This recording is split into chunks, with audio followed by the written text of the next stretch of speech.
ನಮಸ್ತೆ ಕಲಬುರಗಿ. ಸ್ವಾತಂತ್ರ್ಯ ಪೂರ್ವದಲ್ಲಿ ಕರ್ನಾಟಕದಲ್ಲೇ ಅಲ್ಲ, ಇಡೀ ಪ್ರಪಂಚದಲ್ಲೇ ನಂಬರ್ 1 ಹಾಗೂ ಶ್ರೀಮಂತ ಊರು ಅಂದ್ರೆ ಕಲಬುರಗಿಯಾಗಿತ್ತು. ಇಲ್ಲಿ ಮುತ್ತು ರತ್ನಗಳು, ವಜ್ರ ವೈಡೂರ್ಯಗಳು ಬೀದಿ ಬೀದಿಗಳಲ್ಲಿ ಮಾರ್ತಾ ಇದ್ರು.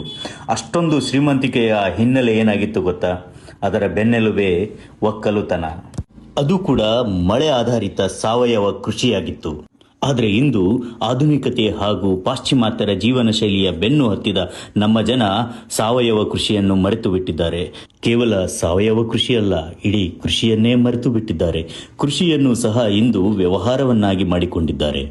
ಕೆಲವೆಡೆ ಬೆಳೆಯುವ ಭೂಮಿಗಳನ್ನು ಸೈಟುಗಳನ್ನಾಗಿ ಮಾರ್ಪಾಟು ಮಾಡಿ ಮಾರಾಟ ಮಾಡುತ್ತಿದ್ದರೆ, ಇನ್ನು ಕೆಲವೆಡೆ ಇಂದಿನ ಯುವ ಜನಾಂಗ ಉದ್ಯೋಗವನ್ನು ಆರಿಸಿಕೊಂಡು ವಲಸೆ ಹೋಗುತ್ತಿದ್ದಾರೆ.